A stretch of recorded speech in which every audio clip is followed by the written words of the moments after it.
Okay, the correction was on the first note. That's the note you pull your finger towards you with your wrist very supple. So you get a beautiful beginning. Like, you can see it? You see that? Okay.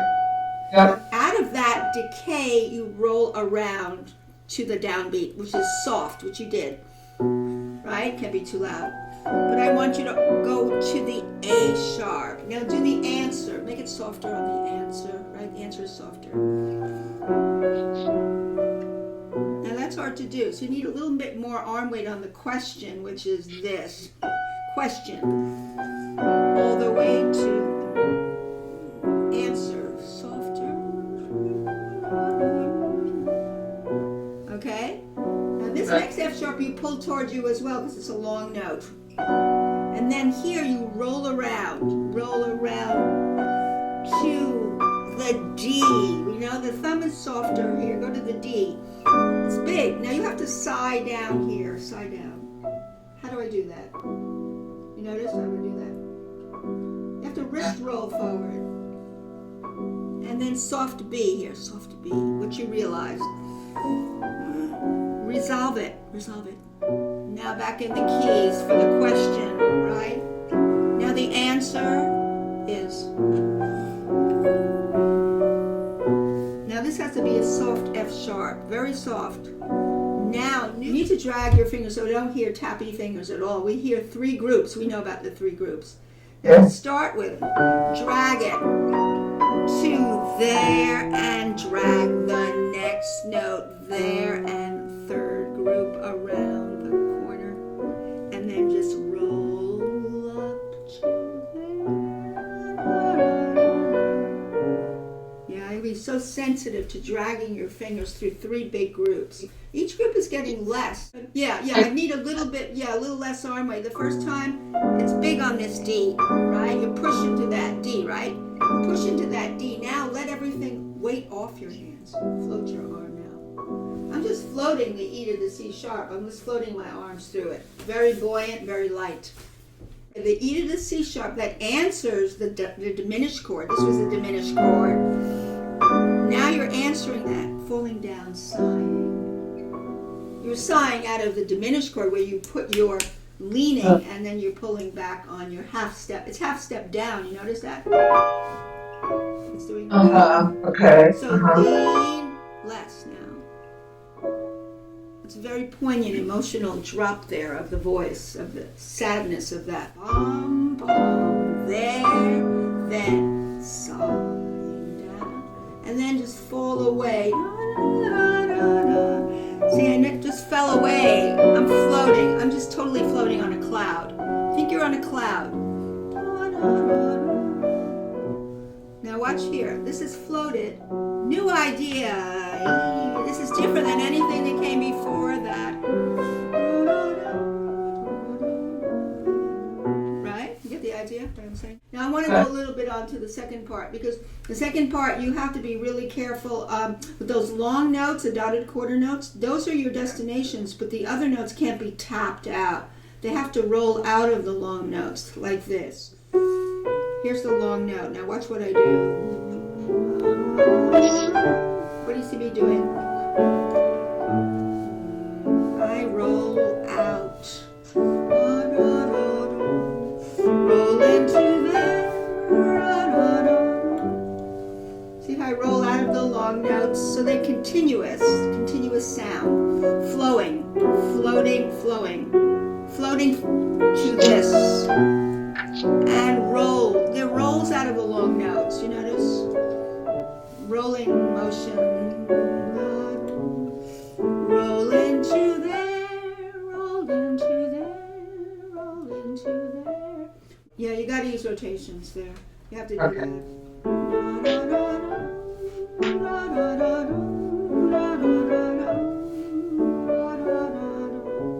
Roll into there. Roll into there. It is rotations. You're absolutely right. So the rotation continues around through the notes in between the long notes. Right. You don't stop the motion. It continues. So you have to keep saying, I'm rolling, rolling, rolling out of the long notes. Beside with the choreography, what I didn't do purposely, but we need to do, is decide what kind of dynamics you're going to do through these repetitious rhythms. But we didn't do that yet. We just decided to get the choreography of the arms. Decide when are you going a little deeper in the keys, and when are you doing a diminuendo, and then when you're going forward again. You have to decide how you're doing it. Now, I look at the harmony that helps me with that. So you have the dominant first. Here's the dominant with the dissonance. This is still dominant. Now what comes is tonic over dominant. I might dip it there, or not. Actually, I don't think I want to dip it there.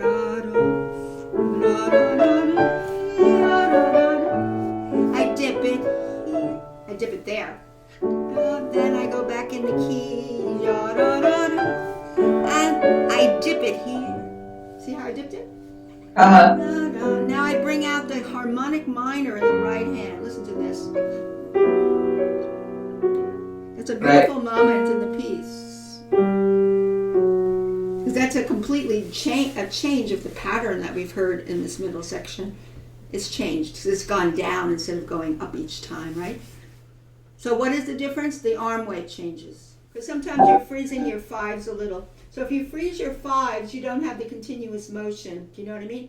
Because before, when you showed me, you did this. Right? Your wrist went forward. Right? With the rotation. See that? So don't go back to freezing that, then you'll get that sound. A frozen five, that's just a finger punch. Okay. Remember, the finger's connected to the arm, to the wrist, and you keep doing your rotation, so you must keep continuous motion going.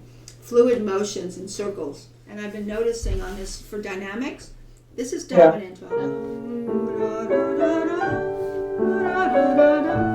Here's where I get softer.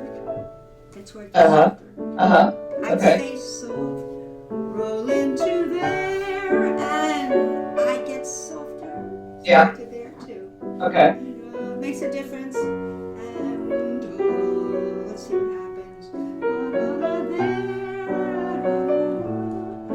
Get softer there. You know why I got softer there?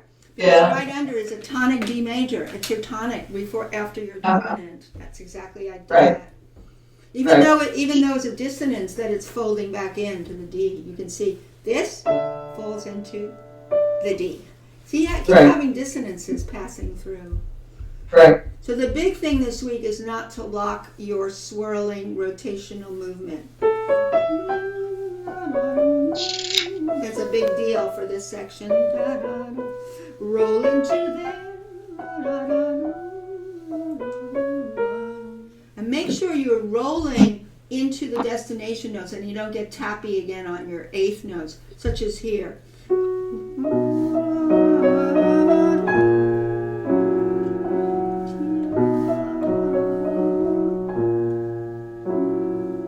So where are you rolling? To the there. Right. Rolling there. Got to be careful of thumb sticking out there too. Anytime you have the thumb in that measure that leads up to the destination, you can't have it tap out. You have to have folded into your rolling motion. This is all rolling. Look how soft I play my thumb. Soft thumb. Okay, look. See how that works? Not careful of it. When you get to the long half note, you have to fold down into the step down note. Do be careful not to punch that. It's a very sensitive note. Watch. See how I did that? Lean, less on the 4. Now the echo, same thing but softer, but less on the 2 now. Now how do you get it less? Let the wrist go a little bit forward with the finger. So it's not the finger playing, it's the wrist floating the finger forward. You're in suspended animation. You're just so buoyant on the 5. You're just hanging on the 5, and at the last minute, you're just rolling slightly forward on one motion toward the 4. And then you're going to do an echo. Make sure you have an echo phrase. Watch what I do here. Watch this. And that's what makes Chopin so beautiful, where you just sort of melt from like a dissonance into a consonance. You melt down. These are little appoggiaturas, where you're melting them down. Upper neighbors that are falling down, melting down. Because you have this was the first one, right? This is the first one. Come in on the decay of what you just heard. See what I did? Uh-huh. Yeah. Otherwise, it's very jarring to hear the D sharp poking out when you've created that mood of dissolving. What I would do in my practicing is first I would establish what my right, since it's the leader, the soloist is upstairs, harmony is downstairs. I'd first decide how I'm going to do the right hand so you don't get all complicated with the left. For practicing, I would go bum. Watch. See how I'm doing? Measure all the na. You have to keep really singing pulse. That's practice tempo, right? Now over here, this is tricky too. Yum ba bum be. Make this an answer. Answer. Here I answered. Here's the question. Answer. Can you make it softer here? Otherwise everything sounds like copy-paste rhythms, you know? Because you notice at the end of measure 54, the D sharp goes down to a C sharp over the measure, yeah? Next measure, the E is repeated, then it goes down a step. So when you go down a step, no matter what dynamic you're in, you have to play it less than the note before it. If it's descending from a note, the next note is down a little bit. Okay, so that's what you have to be really careful. Even if you're using a bigger dynamic in the question, you're still proportionately pulling down the falling down note by step, which means this. Less. See? Less. Least. See what I do? No matter what, if this is going down to this, see what I mean? Uh-huh. To remember the rolling motions here. When it goes to the minor, that's got to be, you got to feel the passion of the B minor here. Remember, it falls down each time. Right? You know what I'm talking about, where it goes to the D natural. One big warning is not to rush those eighth notes, but to let them float equally from one to the other, but rolling in a group nonetheless. Can you hear that?